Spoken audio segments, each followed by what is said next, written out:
Alright, good evening once again mga kapatid. For today's video, may nagtanong po na ating kapatid at ito po yung kanyang tanong mga kapatid. Bibigyan po natin ito ng kaunting video na makatulong po ito sa mga nagsisimula pa lamang po sa pag-aalaga ng pabo. At ito po, samahan nyo po ako. Here we go, let's go!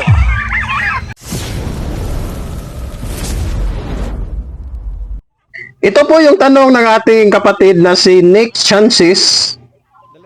Boss, yung mga pabo na inahing breeder, kailangan pa ba bigyan ng vitamins? At kung pwede, ay kailan? So, yan po yung kanyang unang tanong. Tapos yung kanyang pangalawang tanong is, tuwing umaga po ba? At tubig na lang sa hapon? At dito naman po sa pangatlong tanong niya, at anong vitamins ipapainom sa day old hanggang sa 1 month old? Electrolytes po ba o Vitamin Pro? So, salamat po sa Diyos dahil ayan, nagtanong po yung kapatid natin na si kapatid na Nick. So, ito po kapatid na Nick, ito po yung ibabahagi ko po sa inyo. Ito po yung para sa akin na ginagawa ko po dito sa aking pabuhan. Sa tanong mo po na, boss, yung mga pabong inahin, breeder, kailangan po ba bigyan ng vitamins? Mas maganda kung bibigyan natin ng vitamins yung mga breeder. Pero sa katunayan po, doon po sa aking pagpapabo, doon po sa aking pabuhan kapatid na Nick, hindi na po ako nagbibigay ng vitamins sa aking mga inahing pabo. Yan po talaga yung reality na ginagawa ko po sa aking pabuhan. Ang ginagawa ko na lamang po is, pagkatapos nilang mangitlog, lalo na kung naglilimlim dati, yung naglilimlim pa po yung aking mga inahin, pinupurga at pinapaliguan ko po yung mga pabo na yon, tapos pinapalunok ng isang buto ng bawang o ahos. Yan po yung aking ginagawa. Ngayon, nang nag-i-incubator na po ako, ginagawa ko pa rin iyon, kaya lang nakadepende po sa sitwasyon at kalagayan ng inahin. Ayan. Kung nakikita ko na maayos, maganda yung pangangatawan, lalo na pag season po talaga ng kanilang pangingitlog, lalo na po last quarter of the year, at saka itong first quarter ng taon, para sa akin, no need na akong gumagamit pa ng vitamins. Minsan nga, hindi ko na lang pinapaliguan kasi nga, ang ginagawa ko, once nakikita ko po yung inahin na mayroon na pong sinyalis na naglilimlim na po siya, ayun, binubukod ko na po. Hindi ko na po kasi sila pinapalimlim kasi nga gumagamit po ako ng incubator. Ayan po yung aking sagot sa iyo kapatid na Nick Chances. Kung may gagamitin ka pong vitamins, mas maganda. Pero sa akin po, hindi na po ako nagbavitamin sa aking mga malalaking pabo po. Yan po talaga yung reality na ginagawa ko po dito sa aking pagpapabo. So dito naman po tayo sa pangalawa mong tanong kapatid na Nick, tuwing umaga po ba at tubig na lang sa hapon? So depende po sa iyo kung ano po yung gamit mo na vitamins kasi nga may iba-iba po tayong mga vitamins ngayon na mabibili sa merkado. May injectable, may tablet, and then, mayroon ring panghalo sa tubig. Nasa sayo na po kapatid. Ang pinakamaganda is, basahin mo na lamang po kung ano po yung guide na nakalagay po o naka-indicate po doon sa ginagamit mo pong vitamins. Ayun po talaga yung ating batayan. At, ayun nga, base po sa experience ko po, yung pag-aalaga po natin ng pabo is, pwede po nating gamitin yung mga vitamins, pampurga, pampaligo, na ginagamit po sa manok. Ayan, maaari po natin yung i-apply sa pabo. Yan po yung ginagawa ko po. Marami kasing nag-aaral patungkol po sa pag-aalaga ng manok. Kaya yung mga applicable na mga paraan po na ginagawa po doon sa manok, is yun naman po yung aking ginagawa po pagdating po sa pag-aalaga ko ng pabo. Kumbaga, kumukuha po ako doon ng idea tapos ini-improve ko na lamang po.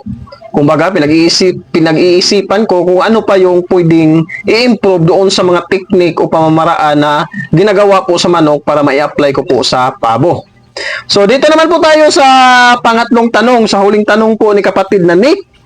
At anong vitamins ipapainom sa day old hanggang 1 month old? Electrolytes po ba o Vitamin Pro? So, dito naman po sa kanyang tanong is, patungkol naman po ito sa mga sisiw. Ayan. So, kapatid na Nick, dati po, marami po kasing paraan pagdating po sa sisiw, marami pong paraan na maaari nating ipainom. Dati, nung hindi ko pa po na-encounter yung electrogen powder, yung ginagamit ko lang is yun pong homemade na probiotics ko dati. Ayan. Yun po, okay naman po yun. Kaya lang ngayon, hindi ko na po yun ginagamit. Ayan. Kalaunan po is hindi ko na po ginamit yung probiotics na ginagawa ko dati. And then, minsan, gumagamit rin ako ng asukal, yung kulay brown. Yun po yung aking hinahalo sa tubig. Once sa unang painom ko po sa aking mga sisiw, yun po yung aking pinapainom. May kasama pong sugar o asukal na kulay brown. Maganda rin yun kung wala po tayong mabibiling mga tawag ito, vitamins at saka kagaya ng Vitamin Pro, electrogen powder.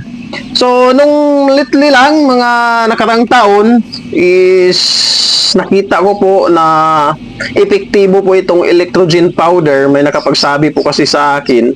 Ayun, nag-sharing kami ng mga pamamaraan pagdating po sa pabo. Ayun, nabanggit niya po sa akin, yung may mga sakit ng pabo, pag sinusubuan niya po ng pagkain, ito po yung kanyang hinahalo sa tubig o ito po yung kanyang pinapainom, force feeding man o force na pagpapainom, hinahaluan niya po ng electrogen powder. So ayun, alam nyo naman na pagdating po sa pagpapabo talaga is dapat willing po tayong tumanggap kung ano po yung mga makabagong paraan at mas maganda, madali po sa part natin bilang nag-aalaga ng pabo. Kaya at mula noon, ang ginagamit ko po sa aking mga sisiw sa unang painom ko po, galing sa incubator or maging galing man sa limlim o anong sisiw man yan, ang hinahalo ko po is ito pong electrogen powder, kapatid. Ayan. Yung mga shipper po, yung mga nagdadala po ng hayop, nakita at napansin ko rin na ito po yung kanilang ginagamit. Mas lalong tumibay yung paniniwala ko po na mas maganda po itong gamitin. Tag 18 pesos lang naman yung isang sachet nito. Minsan, may mura pa nga nito, yung maliliit na sachet. So, ayun. Minsan, ganito po, sa sisiw po, hindi na kasi ako gumagamit ng probiotics. Dati probiotics po yung ginagamit ko. Kaya lang, naisip ko po na gusto ko sumubok o mag-try ng ibang pamamaraan. So, mula noon, ayun, pasintabi na lamang po ha, hindi po sponsor ng mga product na ito, itong mga mabanggit ko na product, hindi po sila nag-sponsor nito. Tinatawid ko lamang po ito sa inyo dahil ito po yung mga ginagamit ko kasing produkto sa aking pagpapabo. Ayan. Yung electrogen powder po, kapatid, yan po yung pinaka panghalo ko po sa tubig ng mga sisiw sa unang painom ko po mula sa incubator. Yung bagong kuha po sa incubator o bagong pugad, yan na po yung aking hinahalo sa tubig para pangpainom po sa kanila. And then, pagkahapon, papalitan ko either plain tubig. And then, kinabukasan naman, papainom rin ako ng Vitamin Pro. Ayun, pinagpalit-palit ko na lang. Electrogen powder. Mga 2 araw talaga, straight po yung electrogen powder. Papalitan ko lang sa hapon ng plain water. Ayan, tapos pangatlong araw, ayun, Vitamin Pro, tapos plain water. Ayun na. So, nakikita ko naman, maganda, maliksi po yung sisiw, parang madali lang po yung mawala yung kanilang stress. Padapa-dapa pa unang tingin mo sa kanila pagkalagay sa brooder, ilang oras lang o makaraan yung 12 hours, ayun, makikita mo na maliksi at palakad-lakad na po sa loob ng brooder.